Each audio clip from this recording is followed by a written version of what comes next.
এই তো তাওয়াটা বসিয়ে তাওয়াটা একটু গরম করে তেল গুলিয়ে দিলাম, দিয়ে তারপরে তাল আর আতপ চালের এই ব্যাটারটা একটু দিয়ে দিলাম, দিয়ে এই যে ঘুরিয়ে নিলাম, এই যে ঘুরিয়ে নিলাম।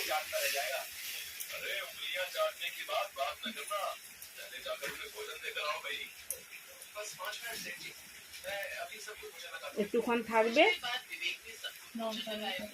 বেশি দিলে তো না চুয়ে যাবে,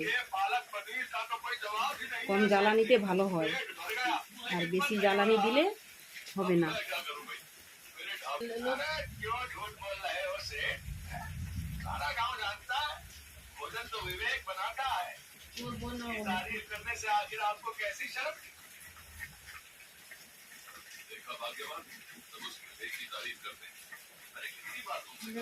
সুন্দর একদম।